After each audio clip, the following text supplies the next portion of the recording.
और राजस्थान की जननी एक्सप्रेस ठंड पड़ने से गर्भवती महिलाओं की सुरक्षा अधर में है। परिवारों पर आर्थिक बोझ बढ़ चुका है और कर्मचारी बेरोजगार हो गए हैं। सवाल यही है कि क्या मातृत्व की सुरक्षा इतनी सस्ती है कि उसे टेंडर की तारीखों पर टाल दिया जाए? प्रशासन से उम्मीद है कि जल्द ही इस खामोशी को तोड़ा जाएगा।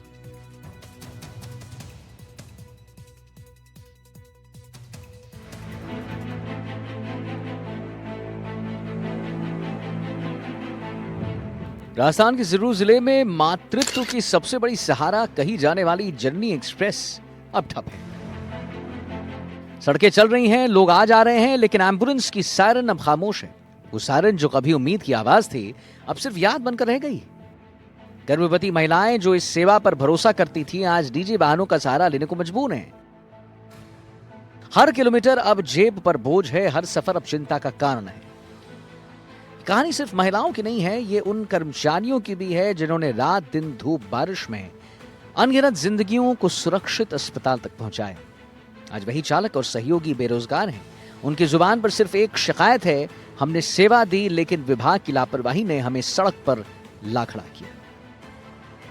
जननी 104 एम्बुलेंस को बंद होने के चलते कहीं ना कहीं आमजन को परेशानी हो रही है। आप देख पा रहे होंगे जननी एक्सप्रेस 104 बंद होने के बाद भी इन्हें निजी गाड़ियों में जाना पड़ रहा है। ऐसे में कहीं ना कहीं इनके ऊपर आर्थिक बोझ है वो एक प्रकार से आ गया है।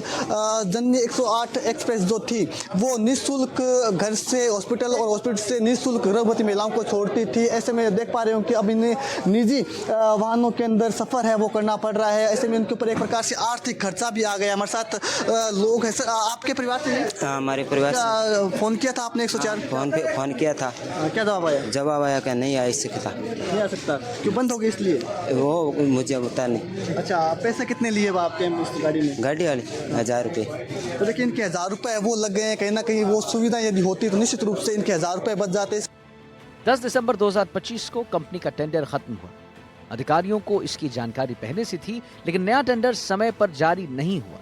नतीजा, गर्भवती महिलाओं की सुरक्षा और कर्मचारियों का भविष्य दोनों अधर में लटक गए। बिल्कुल, ये बहुत ही महत्वाकांक्षी योजना थी भारत सरकार की, जो राजस्थान सरकार की, जिसके अंदर प्रसूताओं को घर पे छोड़ना और नवजात और प्रसूताओं की देखभाल इसके अंदर कर्मचारी होता था, उनको घर पे ले जाना और यहाँ पर लाना, ये इसका मुख्य रूप से काम था। लेकिन अभी इसका टेंडर खत्म होने की वजह से कारण बताए जा रहे हैं, जो कर्मचारी है उनकी तनख्वाह नहीं बन पा रही है, उनका टेंडर खत्म हो गया, वो हड़ताल पर चले गए हैं। तो सरकार को अब उन कर्मचारियों के हितों की रक्षार्थ भी उनके लिए कुछ सोचना चाहिए और इस सेवा को पुनः बहाल करना चाहिए, जिससे आमजन को इस सेवा का पूर्णतः लाभ मिल सके।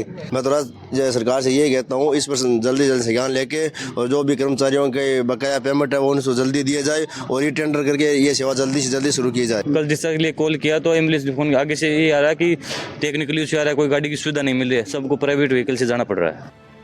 स्थानीय लोग और जनप्रतिनिधि प्रशासन से गुहार लगा रहे हैं कि सेवा तो तुरंत बहाल किया जाए। जननी एक्सप्रेस का ठप होना सिर्फ एक सेवा का रुकना नहीं है, ये सवाल है हमारी स्वास्थ्य व्यवस्था पर। क्या मातृत्व की सुरक्षा इतनी सस्ती है कि उसे टेंडर की तारीखों पर टाल दिया जाए? अब सबकी निगाहें प्रशासन पर हैं।